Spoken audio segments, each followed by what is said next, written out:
Hello, नमस्कार। मैं राजकुमार Rao IAS में आपका स्वागत है। आज हम 30 अक्टूबर 2023 की कुछ महत्वपूर्ण खबरों का विश्लेषण करेंगे। आज की ये खबरें हमने द हिंदू और इंडियन एक्सप्रेस से ली हैं। इनका मकसद है कि यूपीएससी की तैयारी में प्रीलिम्स और मेंस दोनों के पर्सपेक्टिव से जो खबरें आती हैं और खबरों से जो सवाल बनते हैं उनकी तैयारी में बच्चों को मदद करना। तो चलिए शुरू करते हैं आज का अपना वीडियो। ये उन खबरों के स्क्रीनशॉट हैं जो 30 अक्टूबर 2023 को इंडियन एक्सप्रेस है द हिंदू में दिखाई दी, वो हमने एक जगह लगा दी हैं।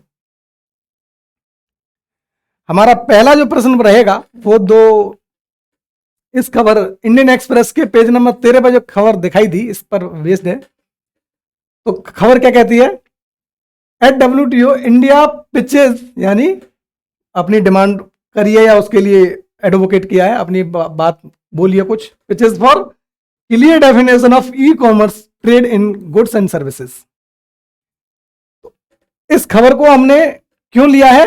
क्योंकि इस तरह की खबरों से यूपीएससी सीधे सीधे प्रश्न पूछता है। तो आप 2017 का एक प्रश्न देख सकते हैं बानगी के तौर पर। निम्नलिखित कथनों पर विचार कीजिए।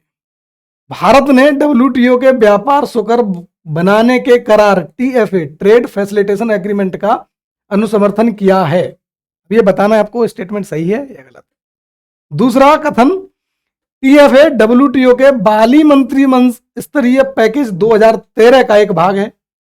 ये भी आपको बताना है सही है या गलत है। तीसरा कथन क्या कहता है कि टीएफए जनवरी 2016 में प्रवृत्त हुआ। उपयुक्त कथनों में से कौन सा कथन सही है या सही है? तो 1 और 2, 1 और 3, 2 और 3, 1, 2 और 3। आपको उत्तर कमेंट बॉक्स में बताना है। इसका उत्तर हम नहीं बताएंगे क्योंकि ये पीवाईक्यू है, आप सॉल्व करेंगे तो ज्यादा बेहतर है। आप सर्च भी कर सकते हैं गूगल। अंत में हम कोशिश करेंगे कि हम भी बता दें।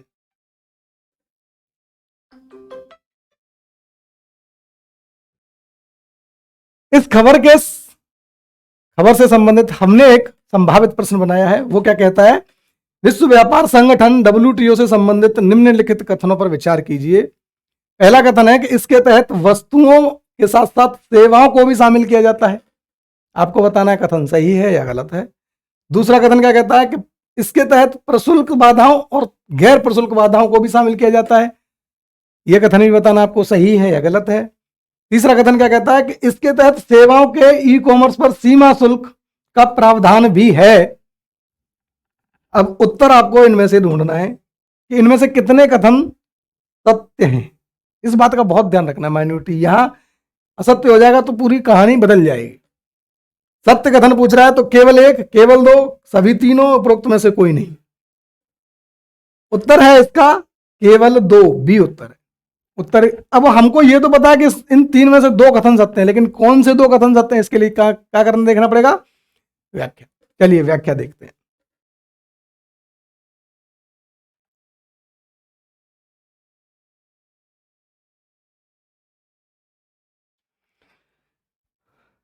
व्याख्या क्या कहती है? विनियमन जो डब्ल्यूटीओ करेगा किसका करेगा? वस्तुओं और सेवाओं को। तो पहला स्टेटमेंट अपना करेक्ट हो जाता है। दूसरा, उपकरण 2 हैं, प्रशुल्क बाधा और गैर प्रशुल्क बाधा। जैसे फाइटोसैनिटरी मीजर्स यूरोपीय देश, खासकर भारतीय या विकासशील देशों की वस्तुओं पर लगा देते हैं कि तुम्हारे आम गंदे हैं इसलिए हम इंपोर्ट नहीं करेंगे, क्योंकि और कोई आधार तो मिलेगा नहीं उन्हें। तो चीजों का अपने देश में आया तो रोकने के लिए लोग फाइटोसैनिटरी, खासकर यूरोपीय देश, अल्फांसो आम पर कभी लगाया गया होगा, देखना आप। तो अपना दूसरा स्टेटमेंट भी क्या है? अपना दूसरा कथन भी सही साबित हुआ। ये तो खबर के हिसाब से गलत होना चाहिए। तो हेडिंग जब भी पढ़ो गौर से पढ़ो, क्योंकि इंडिया जो है वो इसके लिए तो मांग कर रहा है, मतलब अभी आया नहीं है अस्तित्व में। तो ये कथन गलत था। तो अपना उत्तर इस तरह बी हुआ। अगला जो हमारी खबर है, अगली खबर, वो है द हिंदू के पेज नंबर 5 पर देखी है। क्या है ये खबर? Jehovah's Witnesses Christian group with no war standard. यह खबर हमने क्यों ली है? तो ये एक समुदाय है ये क्या है? धार्मिक संप्रदाय। धार्मिक संप्रदाय। अगर कोई धार्मिक संप्रदाय अखबारों में रहता है, चर्चाओं में रहता है, सुर्खियों में रहता है, तो वो यूपीएससी के लिए प्रश्न बनाने का एक आधार बन जाता है। जैसे 2018 का प्रश्न देखिए आप, भारत में धार्मिक प्रथाओं के संदर्भ में स्थानकवासी संप्रदाय का संबंध है, तो आपको बताना है कि बौद्ध धर्म से है, जैन धर्म से है, वैष्णव से है या शैववाद। उत्तर हम नहीं बताएंगे, आप अब कमेंट बॉक्स में बताइए, क्योंकि पीवाईक्यू है, ज्यादातर लोगों को पता हो। इस खबर के आधार पर हमने एक संभावित प्रश्न बनाया है, वो कुछ इस तरह है। यहोवा के साक्षी के संबंध में निम्नलिखित कथनों पर विचार कीजिए। यहोवा के साक्षी मुस्लिम धर्म का एक संप्रदाय है, सही है या गलत है आपको बताना है। यह एक रूढ़वादी संप्रदाय है, यह भी आपको ढूंढ के बताना है, रूढ़वादी है या उदारवादी है। पुरोहित परंपरा को स्वीकार नहीं करता है, तो यह आपको बताना है। अब पूछ रहा है ये कथन असत्य है या है, तो खबर के आधार पर आपको क्या लगता है, ये किस धर्म का संप्रदाय है? मुस्लिम का नहीं है, ईसाई का है, तो यह कथन असत्य हुआ। बाकी ये कथन सत्य है। खबर पढ़कर पता चलेगा कि ये जो संप्रदाय है वो रूढ़वादी है और पुरोहित परंपरा को स्वीकार नहीं करता। ये दोनों कथन सत्य तो हैं, लेकिन कंट्राडिक्टरी हैं। आप देखो, इन कथन को लेने का पर्पज ये है, उद्देश्य है कि आपको समझाया जा सके कि रूढ़वादी होते हुए भी पुरोहिती को स्वीकार नहीं कर रहा है। अक्सर ऐसा नहीं होता है, जो रूढ़वादी होते हैं वो पुरोहिती परंपरा को, पुरोहितवाद को बढ़ावा देते हैं। ठीक है, तो ये स्टेटमेंट दोनों सही है। तो असत्य ढूंढना था हमको, सत्य नहीं, ध्यान रखना है। तो इस आधार पर उत्तर क्या होगा? ए। और ज्यादा जानकारी अगर आप चाहते हैं तो अतिरिक्त जानकारी के आधार पर इसको पढ़ सकते हैं। अगला जो हमारा प्रश्न है वो द हिंदू की एक खबर है, जो पेज नंबर 13 पे आपको दिखाई देगी। क्या खबर क्या है? Chinese party delegation visit Solomon islands. अब इस खबर को हमने क्यों लिया है? क्योंकि अवस्थिति के आधार पर यूपीएससी हर साल लगभग एक प्रश्न एटलीस्ट पूछ लेती है। जो स्थान चर्चाओं में रहते हैं, तो ये एक चर्चित स्थान है, मतलब चर्चा में रहने वाला स्थान है, चर्चा में रहने वाला स्थान है। इसलिए हमने इस खबर को एक प्रश्न बनाने का आधार बनाया। हर साल आए दिन, आप आने वाली साल देखिए पीछे जाके, तो लगभग हर साल एक स्थान पर बेस्ड सवाल रहता है प्रीलिम्स में। तो सामने संभावित प्रश्न क्या बनाया है वो ये देखिए आप। इस सुर्खियों में रहने वाले सोलोमन द्वीप के बारे में निम्नलिखित कथनों पर विचार कीजिए। पहला कथन क्या कहता है? सोलोमन द्वीप दक्षिण प्रशांत महासागर में स्थित है।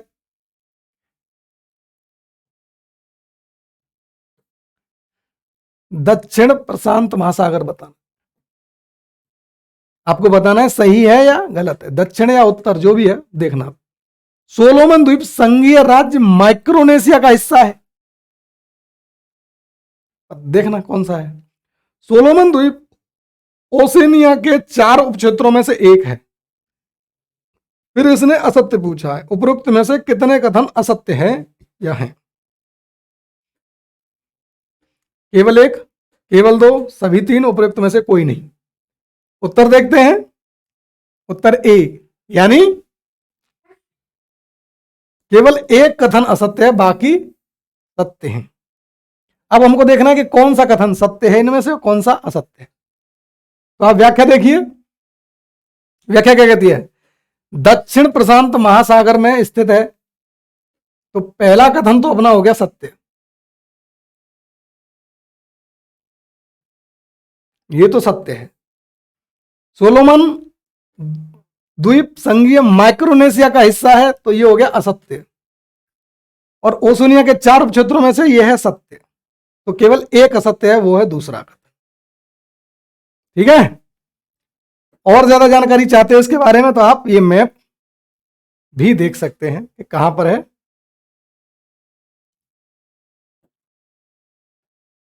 अतिरिक्त जानकारी खबर से संबंधित ये रही।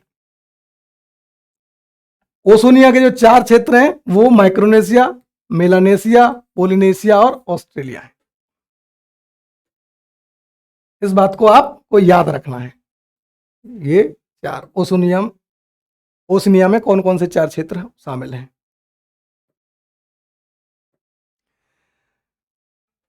अगली और आखिरी खबर, ये खबर मेंस के पर्सपेक्टिव से, मुख्य परीक्षा के लिहाज से ली है हमने।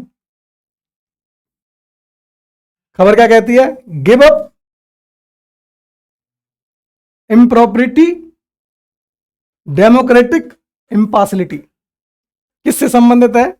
यह खबर देश के जो लोअर हाउसेस हैं, लोअर हाउस मतलब निचले सदन, निचले सदन से क्या मतलब है मेरा? अगर केंद्र पर जाओगे, केंद्रीय स्तर पर, तो वहां निचला सदन कौन है? लोकसभा। और राज्य स्तर पर जाओगे तो वहां निचला सदन कौन है? राज्य विधानसभा। अगर ये सदन है तो इनका कोई हेड भी होगा, अध्यक्ष। तो उस अध्यक्ष को कुछ शक्तियां दी गई होंगी, भाई संसदीय व्यवस्था का पालन कर रहे हैं ना हम। तो उस अध्यक्ष की शक्तियों के प्रयोग में जब इम्पार्शियलिटी आने लगे, मतलब पार्शियलिटी आने लगे, सॉरी, भेदभाव आने लगे, पक्षपात होने लगे, तो उस पक्षपात पर चिंता जाहिर कर रहा है ये अपना आर्टिकल। माजरा क्या है? आइए माजरा समझते हैं। माजरा कुछ ऐसा था कि बात कुछ 2022 की रही है शायद।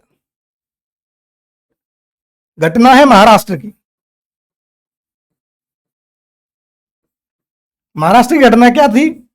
शिवसेना की सरकार चल रही थी, आपको याद होगा। इस शिवसेना की सरकार में फूट डाली किसने? शिंदे ग्रुप ने। याद है? कुछ आ रहा है? शिंदे गुट, इसको बाहर से समर्थन मिल रहा था भारतीय जनता पार्टी का। असम भगाए गए थे ये लोग। तो जब शिवसेना का ग्रुप, शिवसेना में ही था ना पहले शिंदे गुट, तो शिवसेना से टूट कर बाहर चला गया और ये असम ले जाए गए लोग। तो यहां इस समय शिवसेना ने बोला, किसको? जो विधानसभा का स्पीकर था, अध्यक्ष, विधानसभा के अध्यक्ष, वो क्या बोला कि इस गुट को आप क्या करो? अयोग्य घोषित करो, सदस्यता इनकी रद्द कर दो। क्यों करा अध्यक्ष को? क्योंकि आपने दल बदल कानून सुना है, एंटी डिफेक्शन लॉ। उसमें 10वीं अनुसूची के तहत डिफेक्शन के मामले, मतलब दल बदल कोई करता है तो उसमें अयोग्यता करनी है नहीं करनी है, किसको करनी है, इसकी निर्णय शक्ति किसको दी गई है? पीठासीन अधिकारी को। और राज्य विधानसभा का पीठासीन अधिकारी कौन होता है? अध्यक्ष, विधानसभा का अध्यक्ष। तो अध्यक्ष को ही रिक्वेस्ट करी गई। अब अयोग्यता की जो रिक्वेस्ट करी गई, जो दरखास्त अर्जी लगाई, उस पर जो अर्जी दाखिल करी शिवसेना ने, उस पर कोई निर्णय नहीं लिया। अब निर्णय क्यों नहीं लिया? यह एक राजनीतिक मामला है कि नहीं है? क्योंकि जो आदमी शिंदे ग्रुप की वजह से आज शिंदे ग्रुप में चला गया था, अब शिंदे ग्रुप ने सरकार बना ली, अध्यक्ष उसी का रहा, तो अध्यक्ष ने उस मुद्दे पर कोई निर्णय ही नहीं लिया। जो शिवसेना है वो हाई कोर्ट से होती हुई सुप्रीम कोर्ट गई, और सुप्रीम कोर्ट ने एक टिप्पणी करी जो आज के अखबार में आपको मिल जाएगी।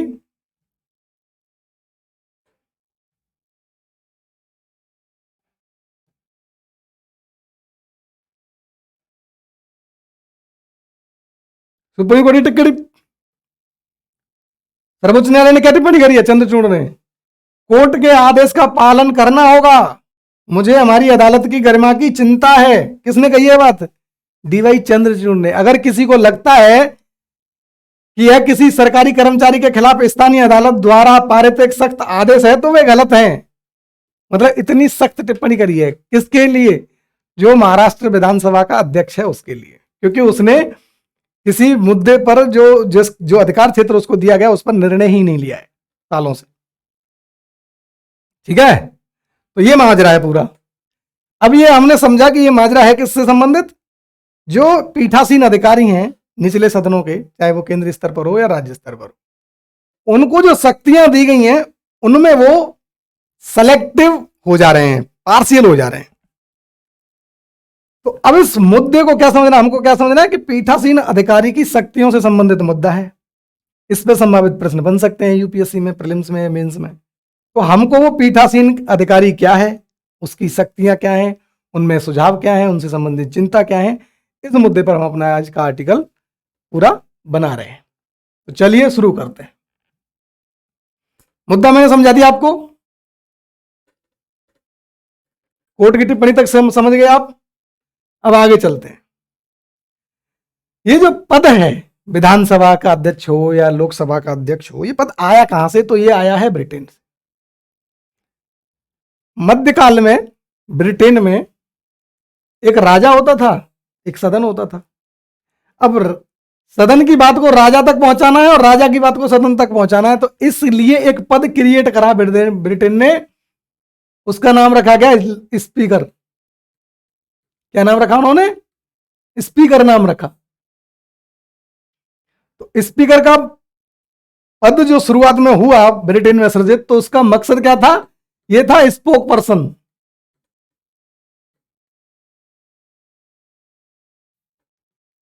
राजा का सदन के लिए और सदन का राजा के लिए। लेकिन आगे चलकर यह हो गया स्वतंत्र। मतलब बहुत बार से राजा का स्पोक पर्सन माना जाता था, तो ये इन बाधाओं से दूर पार पाता हुआ धीमे धीमे, ये मतलब हिस्ट्री का हिस्सा है, तो उसे नहीं, स्वतंत्र हो गया आगे चलकर। भारत ने जो संसदीय व्यवस्था अडॉप्ट करी थी वो कहां से करी थी, ब्रिटिश से। तो उसके हिस्से के तौर पर ही हमने जो लोकसभा अध्यक्ष, इसे पीठासीन अधिकारी बोलते हैं, पीठासीन अधिकारी। पीठासीन अधिकारी कहां कहां पे, निचले सदनों में होता है। तो लोकसभा में हो सकता है और राज्य विधानसभा में हो सकता है। ठीक है, यहां होगा अध्यक्ष, लोकसभा स्पीकर बोलते हैं, और यहां राज्य विधानसभा का स्पीकर रहेगा, वो अध्यक्ष ही। तो यहां लोकसभा का और राज्य विधानसभा का अध्यक्ष। तो इनसे संबंधित संविधान में क्या प्रावधान है, इनकी नियुक्ति का प्रावधान लोकसभा अनुच्छेद 93 और राज्य विधानसभा 178। आप डिटेल में जाके पढ़ भी सकते हो वहां से।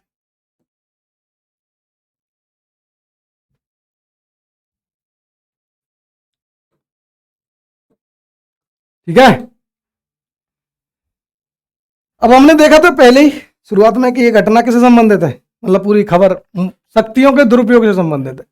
तो शक्तियां हैं क्या इनकी, तो अध्यक्ष की जो शक्तियां हैं, कुछ पारंपरिक शक्तियां हैं, जैसे सदन के भीतर संविधान की व्याख्या करना, ये अंतिम व्याख्या आता है। कोरम अगर पूर्ति नहीं होती है तो ये स्थगित कर सकता है बैठक को। अब कोरम कितना होता है, 10th, मतलब जितनी स्ट्रेंथ है, जितनी पूरी संख्या है सदन की, उसका 1/10 एटलीस्ट होना चाहिए। और कास्टिंग वोट के मामले में शक्ति है इसकी, मतलब जब किसी विधेयक पर चर्चा हो रही है, मतदान हो रहा है और दोनों पक्ष और विपक्ष के बराबर बराबर वोट हुए, तो अब गतिरोध को खत्म करना है, तो ये क्या करेगा, कास्टिंग वोट। कास्टिंग वोट की शक्ति भी है। गुप्त बैठक की अनुमति दे सकता है, नहीं भी दे सकता है, लेकिन अनुमति मांगेगा कौन, वो है सदन का नेता। सदन का नेता जनरली कौन होता है, प्रधानमंत्री या प्रधानमंत्री द्वारा नियुक्त कोई मंत्री। ठीक है, ध्यान रखने वाली बात है, अजनबी व्यक्ति जनरली नहीं होता, लेकिन जिस व्यक्ति को लोकसभा अध्यक्ष चाहे तो अनुमति दे भी सकता है। गुप्त बैठक में अजनबी व्यक्ति को सामान्यतः मना रहता है कि आप नहीं आ पाओगे, लेकिन किसी व्यक्ति को अगर अध्यक्ष चाहे तो वो व्यक्ति आ सकता है। ठीक है, ये तो रही इनकी पारंपरिक शक्तियां, चाहे वो केंद्रीय स्तर पर हो या फिर राज्य विधान स्तर पर, अंतर नहीं होता शक्तियां, लगभग सेम है। केवल यह है कि वो केंद्रीय स्तर पर काम कर रहा है, वो राज्य स्तर पर काम कर रहा है। अब चलते हैं जिन शक्तियों को लेकर भेदभावपूर्ण व्यवहार की शिकायत की जा रही है या होती है, देखा गया है, तो वो उन शक्तियों को देख लेते हैं। पहली शक्ति है धन विधेयक का निर्धारण। जैसे ही कोई विधेयक आता है उसे धन विधेयक के तौर पर पेश करना है या नहीं करना है, इसका सर्टिफिकेशन कौन करता है? ये करता है पीठासीन अधिकारी यानी अध्यक्ष, चाहे वो राज्य में हो या केंद्र में हो। यहां देखा गया है पक्षपात का आधार कि कुछ विधेयक जिन्हें धन विधेयक के तौर पर नहीं पेश किया जाना चाहिए था, उनको भी धन विधेयक के तौर पर सर्टिफाई करके पेश किया गया। इनमें से आधार के तौर मतलब उदाहरण के तौर पर आप आधार विधेयक, चुनावी बॉन्ड का विधेयक, ऐसा कैसे होता है, क्यों होता है? यह राजनीतिक मुद्दा है। क्यों? क्योंकि जैसे ही किसी विधेयक को धन विधेयक घोषित कर देंगे तो राज्यसभा की शक्तियां उस विधेयक के संबंध में सीमित हो जाती हैं। राज्यसभा यानी अपर हाउस जो है, राज्य विधानसभाओं में परिषद होती है, राज्य विधान परिषद, और संसद में राज्य सभा। तो जैसे ही कोई विधेयक धन विधेयक हो जाता है, धन विधेयक हो गया, तो अब क्या हो गया? अपर हाउस यानी उच्च सदन, अपर हाउस यानी उच्च सदन की इस पे क्या हो गई? उच्च सदन की शक्तियां सीमित हो गई। उच्च सदन की शक्तियां सीमित होने का मतलब है कि ये ज्यादा कुछ परिवर्तन इसमें कर नहीं सकता। कोई संशोधन माने ना माने, ऊपर लोअर सदन यानी रिप्रेजेंटेटिव हाउस, लोकसभा है या राज्य विधानसभा की डिस्क्रिशन है, उसकी मर्जी है, माने ना माने, कुछ निश्चित समय में दोनों स्तरों पर इसको पर्टिकुलर पास करना पड़ेगा। तो मतलब केंद्रीय स्तर पर राज्य सभा की स्क्रूटनी से बचाना है किसी विधेयक को, तो उसे धन विधेयक के तौर पर सरकार पार करवाना चाहेगी। और राज्य स्तर पर विधान परिषद बोलते हैं इसको, राज्य विधान परिषद, राज्य विधान परिषद बोलते हैं अपर हाउस को। तो यहां ऐसा क्यों होता है? क्योंकि अक्सर ऐसा देखा जाता है चुनावों में तो पार्टियां जीत जाती हैं, लेकिन यहां वैसा तंत्र नहीं है चुनाव का। यहां दूसरी तरीके से चुनाव होते हैं, इनडायरेक्ट चुनाव होते हैं। एक साथ एक पार्टी का बहुमत में आना बहुत मुश्किल होता है। तो जब कभी पार्टी का, यानी जो लोअर हाउस में पार्टी है, निम्न सदन, निचले सदन में कोई पार्टी रूल कर रही है, जैसे आजकल लोकसभा में मेजोरिटी किसकी है? बीजेपी की। लेकिन ये जरूरी नहीं है कि बीजेपी की मेजोरिटी राज्यसभा में भी हो। अगर कोई विधेयक पार कराना है और धन विधेयक नहीं पार कराएंगे तो दोनों में स्क्रूटनी होगी। तो इस राज्यसभा की स्क्रूटनी से बचने के लिए धन विधेयक के तौर पर पार करना होता है, कोई विधेयक करवाना पड़ता है। तो लेकिन स्क्रूटनी से बच गया। तो ये एक आधार है कि यहां जो नहीं होना चाहिए था, इस विधेयक को नॉर्मल विधेयक के तौर पर पेश करना चाहिए था, लेकिन धन विधेयक के तौर पर पेश किया गया था। ऐसा पॉलिटिकल पार्टीज अक्सर इल्जाम लगाती हैं सत्ता दल पर। ऐसा नहीं है कि बीजेपी कोई पहली बार कर रही है, पहले जो सरकार में रही होंगी वो भी ऐसा करती हैं सरकारें। हर सरकार दूसरे सदन में जहां उनको बहुमत हासिल नहीं होता, उसकी स्क्रूटनी से बचने के लिए, उसकी जांच से बचने के लिए, उसकी बाधा से बचने के लिए ऐसे उपायों का दुरुपयोग कर लेती हैं। अगला जो मुद्दा है दूसरी शक्ति से रिलेटेड, वो है 10वीं अनुसूची के तहत दल बदल के आधार पर सदस्य की अयोग्यता का निर्णय। अब ये कब लाया गया, क्यों लाया गया, ये आप पॉलिटी पढ़ेंगे समझ में आएगा। तो 10वीं अनुसूची में दल बदल के आधार पर आपको अयोग्य घोषित कराया जा सकता है। अगर कोई आदमी ग्रुप पार्टी तोड़ता है तो इसका निर्णय है कि वो आगे सदस्य रहेगा कि नहीं रहेगा, इसका निर्णय कौन करता है? यही अध्यक्ष करता है। अब इस निर्णय के संबंध यही खबर थी कि महाराष्ट्र के विधानसभा अध्यक्ष ने निर्णय किया ही नहीं है। ठीक है, तो इस संदर्भ में क्या मामला है कि क्योतो ओलोन केस याद रखना है आपको। 1992 में कहा था ये जो शक्ति है दल बदल के तहत पीठासीन अधिकारी को निर्णय करने की, क्या अयोग्य रहेगा नहीं रहेगा, ये अलोकतांत्रिक या लोकतांत्रिक मूल्यों के खिलाफ है। फिर कहा सर्वोच्च न्यायालय ने कि ये जो फैसला देगा पीठासीन अधिकारी अयोग्य योग्य, वो न्यायिक समीक्षा के योग्य है, मतलब न्यायिक समीक्षा की जा सकती है उसकी। ठीक है, राजनीतिक हितों को साधने के लिए ऐसा निर्णय नहीं दिया जा सकता। अगली जो दिक्कत है वो है सदन में व्यवस्था मर्यादा बनाए रखने के लिए कुछ शक्तियां दी गई हैं, निलंबन की शक्तियां दी गई संचालन नियमों के तहत पीठासीन अधिकारी। लेकिन इस शक्ति का दुरुपयोग फिर होता है कैसे? आप एक उदाहरण से समझ सकते हैं कि अधीर रंजन जो कांग्रेस के सांसद हैं, उन्होंने प्रधानमंत्री पर कोई टिप्पणी कर दी होगी तो उनको निलंबित कर दिया गया था। लेकिन अभी हाल ही में देखा होगा कि रमेश बिधूरी बीजेपी के सांसद हैं, उन्होंने बीएसपी के एक सांसद दानिश अली को गालियां दी भरी संसद में और उनको निलंबित नहीं किया गया।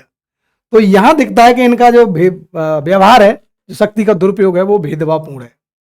दुरुपयोग कर रहे हैं भेदभावपूर्ण तरीके से। ठीक है, अगला एक शक्ति दी गई है कि विधेयकों को, किसी भी विधेयक को स्थायी समिति के समक्ष भेजना है कि नहीं भेजना है उसकी जांच के लिए। तो देखा गया है कि जांच के लिए अगर भेजा जाता है तो निष्पक्ष माना जाता है, लेकिन अगर जानबूझकर किसी विधेयक को स्क्रूटनी से रोका जाए तो यह भेदभावपूर्ण व्यवहार माना जाएगा। और आप इसको इस फैक्ट से समझ सकते हैं। तथ्य क्या है कि 2004 से 2014 के बीच 60% विधेयकों को स्थायी समिति के समक्ष भेजा गया था।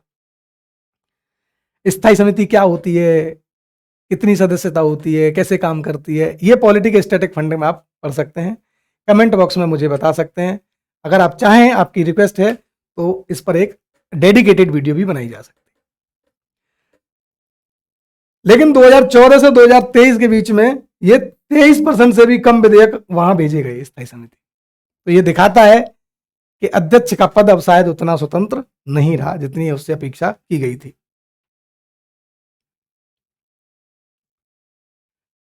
अब अध्यक्ष की स्वतंत्रता और निष्पक्षता बनानी है तो कुछ तो संविधान में भी प्रावधान किए गए होंगे। सारे हम सुझाव दे देंगे या सारी शिकायतें थोड़े ना रही होंगी। संविधान निर्माताओं ने तो कुछ ध्यान रखा होगा। तो क्या व्यवस्था की उन्होंने? कार्यकाल की सुरक्षा दी गई। मतलब ऐसे कोई मन मर्जी से नहीं हटा सकता पीठासीन अधिकारी को, अध्यक्ष को, लोकसभा अध्यक्ष को या राज्य विधानसभा अध्यक्ष को। क्या चाहिए? अगर लोकसभा का मामला है तो लोकसभा से पारित करो एक प्रस्ताव, और राज्यसभा का मामला है तो राज्य विधानसभा से पारित करवाओ। यानी राज्य का मामला है तो राज्य विधानसभा पारित करेगी, और लोकसभा यानी संसद का मामला है तो लोकसभा पारित करेगी। एक प्रस्ताव हटाने के लिए ही लाया जाएगा, और उस प्रस्ताव पर काम होगा नहीं होगा ये कब तय होगा? कि जिस प्रस्ताव को कम से कम एटलीस्ट 50 सदस्यों का अनुसमर्थन हो। हटाने के प्रस्ताव पर 50 सदस्य समर्थन करेंगे तभी वो प्रस्ताव आगे बढ़ेगा। मतलब वोटिंग का मामला तभी होगा तब उसके संबंध में पहले एटलीस्ट 50 सदस्य हों। तो मतलब कल को किसी एक इंडिविजुअल एक्स का मन कर जाए कि ये अध्यक्ष है भाई, इसको हटाना है, इसका मन करके हटा दो, तो नहीं, इसको भी 49 लोग और चाहिए पहले तो इस प्रस्ताव पे ही वोटिंग करवाने के लिए।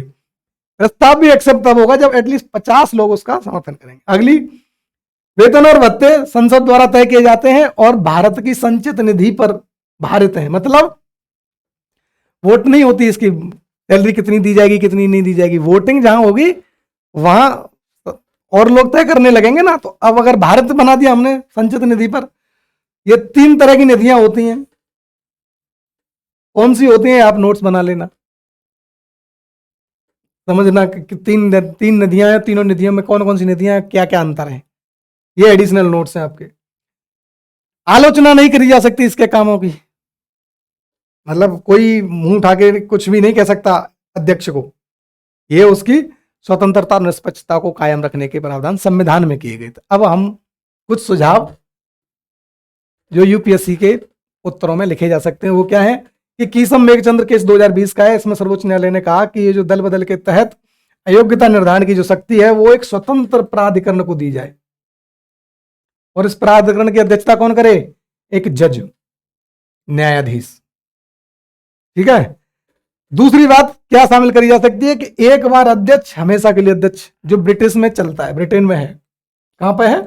ब्रिटेन में। इसमें होता क्या है कि मान लो अगर एक आदमी एक्स है, वो एक बार लोकसभा लोअर हाउस का स्पीकर बन गया, तो मान लो पार्टी ए से ये सांसद था और स्पीकर बन गया, तो ये इस पार्टी से क्या कर देगा? इस्तीफा दे देगा। ठीक है। और अगली बात, इस्तीफा देने के बाद ये चुनाव तो लड़ेगा लेकिन किसी पार्टी से नहीं लड़ेगा, स्वतंत्र लड़ेगा। और दूसरी बात, कोई इसके खिलाफ खड़ा नहीं हो सकता, दूसरा आदमी कोई खिलाफ नहीं हो सकता। इसलिए वंस है स्पीकर ऑलवेज स्पीकर। ऐसे सेवानिवृत्ति के बाद राजनीतिक नियुक्ति नहीं की जानी चाहिए, क्योंकि ज्यादातर जो राजनेता हैं जो स्पीकर बनाए जाते हैं वो राजनीतिक लाभ के चलते सरकारों की बातें मानने के लिए विवश हो जाते हैं। Interest, personal interest. ठीक है। तो इस पर्सनल इंटरेस्ट की संभावना को कम करने के लिए एक किया जाए कि सेवानिवृत्ति के बाद फिर उसे कोई राजनीतिक पद से बैन कर दिया जाए कि अब आपको राजनीतिक पद नहीं मिलेगा। जब कोई संभावना ही नहीं है तो वो न्यूट्रल होने की कोशिश कर सकता है। लेकिन जब संभावना रहती है कि मैं सरकार के पक्ष में कुछ तर्क दूंगा, सरकार के पक्ष की बात करूंगा, तो ये संभावना ज्यादा रहती है कि वो सरकार के पक्ष में ही निर्णय देगा। तो इसी के साथ आज का हमारा वीडियो समाप्त होता है। धन्यवाद। नमस्कार। मैं राजकुमार।